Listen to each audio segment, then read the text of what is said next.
Though it took first place this weekend, the $43 million domestic opening of Disney's live-action remake of Snow White and the Seven Dwarfs is a box office failure, along with dismal revenue for the controversy-embroiled film. It has received an overall CinemaScore of B+, something no Disney live-action remake has done yet. Robert DeNiro's Alto also debuted to disappointing figures, and Jonathan Majors-led Magazine Dreams only cracked $700,000 in its limited release. Has spring become the new dump season for movies? I don't know if we're quite there yet. I don't know if spring's going to be a dump month, but Snow White's not surprising. I did go see Snow White. It's not great, but its failure is not surprising to anybody here, right? So I want to focus in on Alto Nights, and that was what was surprising to me. I think the marketing for Alto Nights was non-existent. I remember going to the theater to see The Monkey with my buddy and making note of the poster because I was like, Alto Nights with Robert De Niro?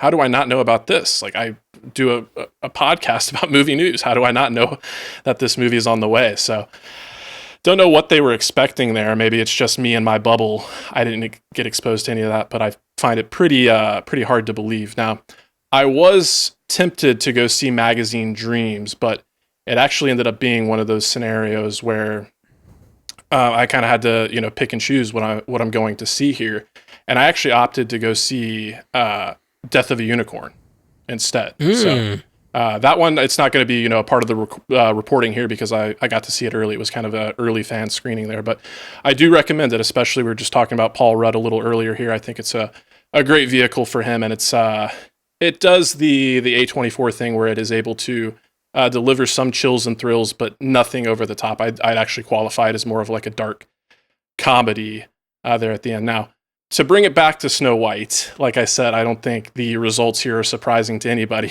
but on the note of surprising again, my showing was pretty empty, but that didn't stop from someone clapping at the end of the movie, which I was very surprised about. It was definitely a solo clap that died very quickly when he realized no one else would be joining in. But last thing I'll say about Snow White is it's unfortunate to say, but I think, Rachel Zegler had a lot of haters and people that weren't very happy with her about some of her comments, not only her political comments, but just about Snow White and the source material. And unfortunately, I think Gal Gadot comes away looking a lot worse in terms of just the performance. The voice is not great. Some of the musical numbers are really, really laughable when they're not intended to be. So, it's not the worst of the Disney remakes. It at least entertained me by doing something different, and I bought into the dwarves relatively quickly. There was a little bit of cognitive dissonance initially, but I got through the uncanny valley unscathed. As though I walked through the uncanny valley of death, I shall fear no CGI creatures. I keep wondering, what went wrong with a remake of Snow White, because it should be, for all intents and purposes, right up there with the live-action remake of Little Mermaid, which did pretty well in terms of financial success and streaming numbers when it finally hit Disney+. And if you're going to make a remake of Snow White, it should get the same crowd. It should kind of draw in the same people who were excited to go to the theater to see that. But this really was a bomb. I mean, and it's gonna drop hard in its next weekend too. It's gonna tank in its next weekend. And the fact that the budget was really high, the budget was north of $200 million, well north of $200 million. Then there was the marketing costs. I mean, this movie will lose money. It will not break even.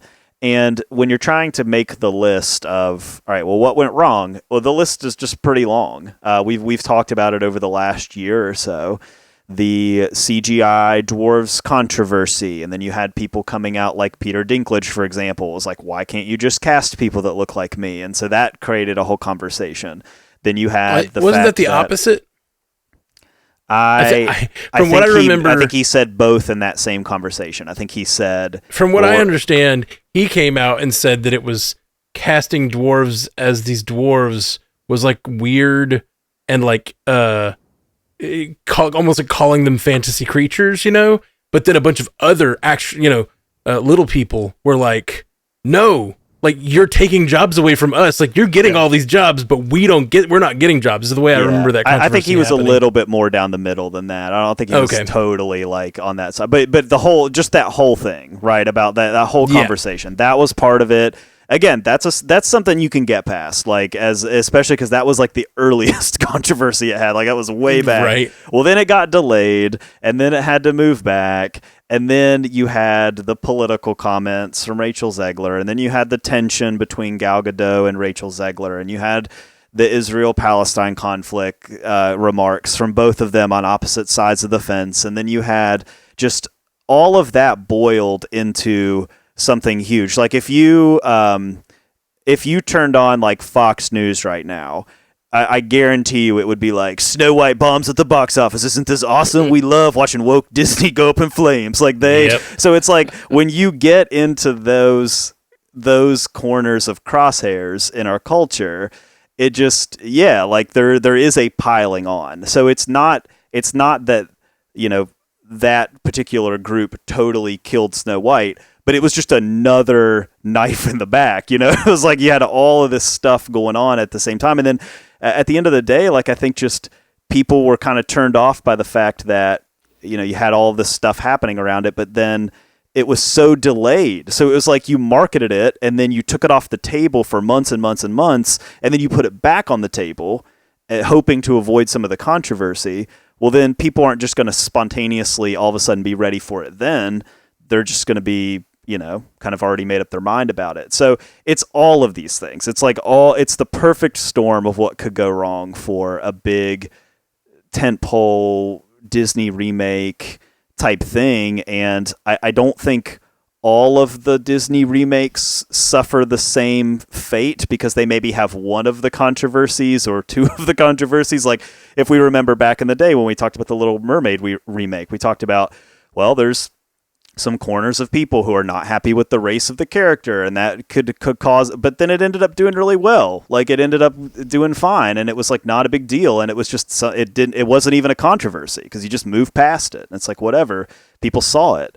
But this one got bogged down in all of that, and it just couldn't escape it. And they turned off the faucet on marketing pretty early. Like, I don't know if you guys noticed, like there was not a lot of marketing. There's commercials and stuff, but like Zegler did no press, Gal Gadot did no press. Like none of these people went out to promote the thing. They kind of just left it to die. I mean, we talked about the red carpet event, just photographers, that's it. Like nobody can come to the red carpet event. It's just, that tells you everything you need to know about how they felt like it was going to do. B+ CinemaScore, I mean, that tells you, okay, maybe some people will see it, but you expect an A at least if you're a Disney live action remake of a 100-year-old princess character. Like you expect an A at least. So B+ is still not great.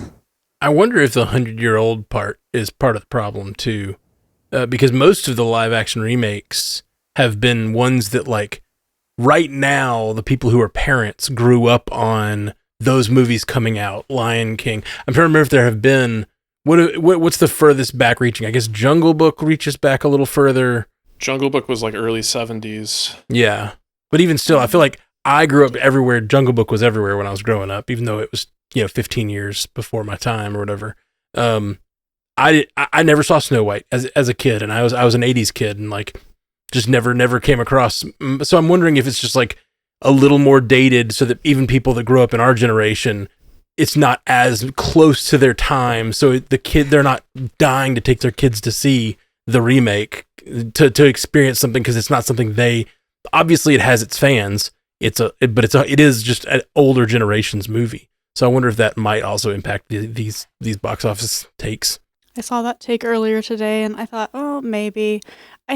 I personally think the live action remakes do best when they stick close to the story of the animated film.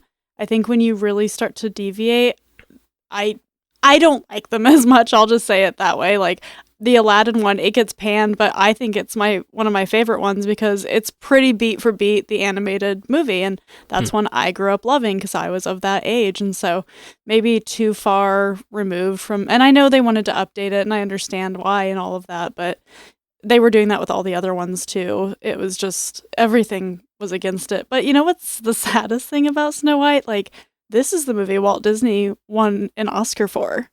And now it's like just being dragged through the mud. And I think they even had 7 little mini Oscars, if I'm remembering correctly, back when they did. Like, I think that's real. I remember seeing that before. And yeah, it's just a bummer. But these other films, Scotty, Alto Nights, I only saw a trailer when I went to see Black Bag, and I was like, okay, that looks like a movie I've seen 100 million times. Like, I'm not really interested in seeing it. You know what I mean? And it was like, okay. And then I didn't want to see. Okay, maybe I did see the trailer then. You might have, but obviously it wasn't memorable. It's like, and then Magazine Dreams, you know, controversy with that as well. And it got dumped by its original studio. And was it Warner Brothers that picked it up? Or I think it was Briarcliff, which has kind of become known as like kind of like catch up. They're kind of come in and rescue these films. So they're just releasing it almost to release it. So yeah, it's just not it. I wonder if Snow White would have done better in the summer. Maybe. Doesn't matter now. Anything but what happened. Yeah. Any other time. You just watched a clip from Multiverse News. If you liked it, go to our channel. We got a whole episode that it comes from. So go check that out and hit the like and subscribe. And we got lots of clips you'll enjoy, but also full hour-long episodes of Multiverse News with lots of things that don't even make it to clips. So check us out. You stay clippy.